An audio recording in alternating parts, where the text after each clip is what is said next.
Good morning, welcome to Physics Adda. मैं Ashish sir आज आप लोग को element of earth magnetic field पढ़ाने जा रहे हैं।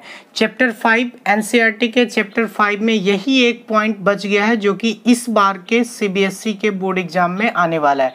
बाकी सारे पॉइंट को इस बार हटा दिया गया है, तो इस पॉइंट को आप ध्यान से पढ़ेंगे क्योंकि इस पॉइंट से क्वेश्चन लगभग आते ही हैं हर बार और अच्छे खासे क्वेश्चन पूछे जाते हैं। तो बस यही 3 पॉइंट है element of earth magnetic field. इसमें बेसिकली 3 पॉइंट है। पहला मैग्नेटिक डिक्लिनेशन, दूसरा है मैग्नेटिक इंक्लिनेशन, तीसरा है आपको horizontal component of earth magnetic field. तो हम 1 बाय 1 करके स्टेप बाय स्टेप इस चीज़ को समझेंगे।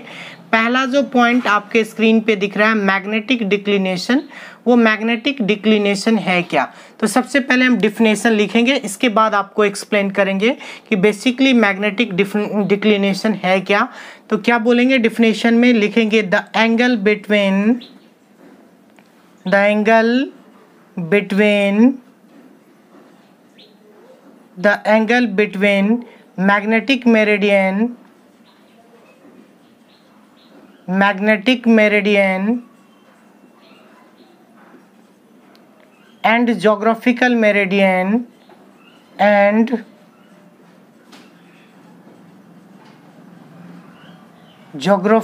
meridian is called angle between magnetic meridian and geographical meridian is called magnetic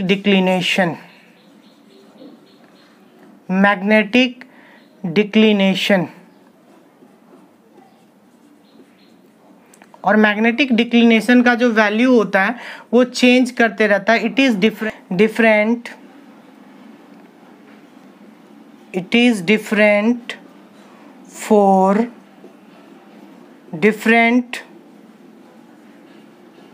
different face of earth. It is different from different face of earth. अब ध्यान से देखिए, 2 पॉइंट क्लियर हो गया। मैग्नेटिक मेरिडियन और ज्योग्राफिकल मेरिडियन के बीच जो angle बनेगा उस एंगल को ही हम लोग क्या बोलेंगे? उस एंगल को ही हम लोग बोलेंगे एंगल ऑफ डिक्लिनेशन। ये डिफरेंट होता है डिफरेंट फेस पे। एक पॉइंट और इसमें लिख दें, फिर इसको एक्सप्लेन करना ज़्यादा आसान होगा। यहाँ पे लिखेंगे चूँकि हमको स्पेस रखना है इस साइड में ताकि आपको एक्सप्लेन कर पाएँ। तो यहाँ पे ध्यान से देखिए, स्पेस उस साइड रहना चाहिए। एक पॉइंट और, declination is greater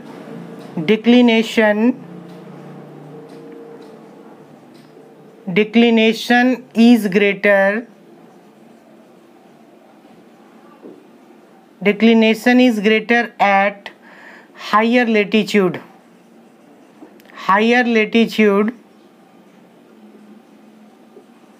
and small near the equator।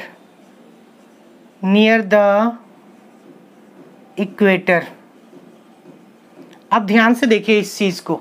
अब हम जो समझा रहे हैं इस चीज़ को आपको फोकस करना है। ये चीज़ आपका क्लियर हो जाएगा तो अब कोई दिक्कत नहीं होगा। देखिए सबसे पहले हम अर्थ की बात करें, ये हमारा अर्थ है। यहाँ पे हम सबसे पहले बात करते हैं अर्थ की। तो ये हमारा क्या है? ये हमारा अर्थ हो गया। अब ध्यान से देखिए, ये अर्थ है। तो अर्थ का जो नॉर्थ पोल होगा, आप जानते हैं ज्योग्राफिकल नॉर्थ पोल ये वाला होगा, साउथ पोल ये वाला। अगर मैं बार मैग्नेट की बात करूं, यहाँ पे एक बार मैग्नेट ले लिया हमने। इस बार मैग्नेट का साउथ पोल ये वाला होगा और नॉर्थ पोल ये वाला होगा। ध्यान से देखेंगे तो हमेशा जो मैग्नेटिक मेरिडियन होता है इसको हम लोग बोलते हैं ज्योग्राफिकल एक्सिस। जो अर्थ के नॉर्थ पोल से यहाँ पे नॉर्थ पोल से साउथ पोल को जो मिला रहा है ये line horizontal line geographical axis है। लेकिन इसी के वर्टिकल प्लेन की बात करें तो इसको हम लोग बोलते हैं ज्योग्राफिकल मेरिडियन। तो ये ज्योग्राफिकल मेरिडियन हो गया और ये वाला आपको ये मैग्नेटिक मेरिडियन हो गया। तो जनरली क्या होता है, ये मैग्नेटिक एक्सिस है। मैग्नेटिक एक्सिस जिस तरह यहाँ पे हैंड से देखेंगे ये वाला ज्योग्राफिकल मेरिडियन है और ये वाला मैग्नेटिक मेरिडियन। सिंपल सा कॉन्सेप्ट है, ज्योग्राफिकल मेरिडियन और मैग्नेटिक मेरिडियन के बीच जो एंगल बनेगा उस एंगल को ही हम लोग क्या बोलेंगे, एंगल ऑफ डिक्लिनेशन। यही एंगल आपको एंगल ऑफ डिक्लिनेशन है, angle between magnetic meridian and geographical meridian. और अब देखिए ये डिफरेंट फेस के लिए अलग अलग डिफरेंट कैसे होगा। मान लिया जाए यहाँ पे हम पटना की बात करें, पटना मान लो यहाँ पे पटना का लोकेशन है, हमको एंगल ऑफ डिक्लिनेशन पटना का निकालना है, तो आप इसको साउथ पोल से एक लाइन ड्रॉ करें और एक नॉर्थ पोल से लाइन ड्रॉ करें। आप देखेंगे ये वाला जो एंगल बनेगा, ये वाला एंगल ही आपका एंगल ऑफ डिक्लिनेशन होगा। या यहाँ पे मान लीजिए किसी और सिटी की बात करें, दिल्ली की बात करें, दिल्ली का हमको एंगल ऑफ डिक्लिनेशन शो करना है, तो यहाँ पे साउथ पोल से इसको मिलाएंगे एक लाइन और यहाँ पे नॉर्थ पोल से एक लाइन मिलाएंगे, तो यहाँ जो एंगल बनेगा ये एंगल ऑफ डिक्लिनेशन होगा। अब जो पॉइंट हम लोग डिस्कस करेंगे बेसिकली एनसीईआरटी में और हमारे नोट्स में भी 2 पॉइंट हमने लिखा था। Declination is greater at higher latitude and smaller near the equator. इस पॉइंट को समझेंगे। आप इस फिगर को देख रहे हैं, ये हमारा अर्थ है, अर्थ पे ये जो है ये हमारा इक्वेटर है। इक्वेटर के सामने पैरेलल जो इक्वेटर के पैरेलल जो लाइन आप देख रहे हैं, ये जो लाइन है ये लेटीट्यूड कहलाते हैं। ये लाइन आपका लेटीट्यूड है। हायर लेटीट्यूड का मतलब यहाँ, तो डिक्लिनेशन ग्रेटर होगा हायर लेटीट्यूड पे। हायर लेटीट्यूड का मतलब आप समझ रहे हैं, हायर लेटीट्यूड ये वाला पॉइंट है, या इससे ऊपर भी आप लिख सकते हैं।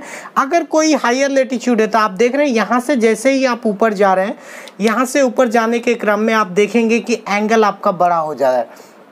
हम क्या बोलना चाह रहे हैं, ध्यान से देखेंगे कि declination is greater at higher latitude, यानी जैसे जैसे आप बढ़ेंगे, यहाँ पे यहाँ है, यहाँ से बढ़ गए, यहाँ से बढ़ गए, या इस लेटीट्यूड पॉइंट पे गए। आपको हम एक प्रैक्टिकली भी बता रहे हैं। मान लिया जाए हम किसी एक पोजीशन की बात करते हैं, यहाँ पे ध्यान से देखिए, इस पोजीशन की बात की, हमको मैग्नेटिक डिक्लिनेशन शो करना है। प्रैक्टिकली हम दिखा रहे हैं, तो आप ये मैग्नेटिक साउथ पोल की तरफ दिखाएंगे एक लाइन, और एक लाइन ये ज्योग्राफिकल नॉर्थ पोल की तरफ दिखाएंगे। इन दोनों के बीच जो एंगल बनेगा यही एंगल मैग्नेटिक डिक्लिनेशन है। अगर इस पॉइंट पे मैग्नेटिक डिक्लिनेशन कहीं पे दिखाते हैं तो आप एक तरफ पॉइंट आउट करेंगे ज्योग्राफिकल नॉर्थ पोल को, किया हमने, दूसरी तरफ ज्योग्राफिकल साउथ पोल को, ये जो एंगल बनेगा वो मैग्नेटिक डिक्लिनेशन है। हम अगर इस पॉइंट पे बात करें, सपोज इस पॉइंट पे मैग्नेटिक डिक्लिनेशन की बात करें, ये जो दोनों नॉर्थ, ज्योग्राफिकल नॉर्थ और मैग्नेटिक साउथ के बीच जो पॉइंट है, उन दोनों के बीच मैग्नेटिक डिक्लिनेशन की बात करें। सोचिए एक सेकेंड, इस पॉइंट से एक पॉइंट तो मैग्नेटिक साउथ की तरफ पॉइंट आउट करेगा, दूसरा मैग्नेटिक नॉर्थ की तरफ, तो यहाँ जो एंगल बनेगा ऑब्वियसली 180 डिग्री बनेगा। इसका मतलब जैसे जैसे आप ऊपर जाएंगे, जैसे यहाँ से ऊपर गए तो आप देख रहे हैं हायर लेटीट्यूड पे, ये लेटीट्यूड है, लेटीट्यूड में सबसे हायर लेटीट्यूड पे डिक्लिनेशन एंगल जो होगा वो ग्रेटर होगा, और इक्वेटर ये वाला पॉइंट है। जैसे जैसे आप नीचे आ रहे हैं, नज़दीक आ रहे हैं, तो आप देखिए एंगल कम होते जा रहा है, और इस पॉइंट पे इक्वेटर पे बिल्कुल एंगल कितना डिग्री होगा, 0 डिग्री। तो ये था मैग्नेटिक डिक्लिनेशन, जो कि हम दोनों तरीका से इसको समझाने का कोशिश किया। आई होप सो बिल्कुल समझ में आ गया होगा आप लोग को। क्योंकि हायर लेटीट्यूड बोल रहा है, बहुत लोग इसको लेटीट्यूड का मतलब x axis, but horizontal x axis मतलब लेटीट्यूड एक नहीं होता है, 30 पे, 60 पे, 90 पे। तो हायर लेटीट्यूड पे क्या होगा, ऑब्वियसली डिक्लिनेशन एंगल जो होगा वो ग्रेटर होगा, और इक्वेटर पे डिक्लिनेशन एंगल क्या होगा, लेसर होगा। और एक पॉइंट और याद रखेंगे, 180 डिग्री एंगल किसके किसके बीच होगा, मैग्नेटिक डिक्लिनेशन 180 डिग्री कब होगा, जब आपका पॉइंट कहाँ से कहाँ, ज्योग्राफिकल नॉर्थ और मैग्नेटिक साउथ पोल के बीच लाइज करेगा। तो इस केस में जो एंगल बनेगा, एंगल ऑफ डिक्लिनेशन, वो 180 डिग्री होगा। आज के क्लास में इतना ही। अगले वीडियो में हम लोग मैग्नेटिक इंक्लिनेशन के बारे में पढ़ेंगे।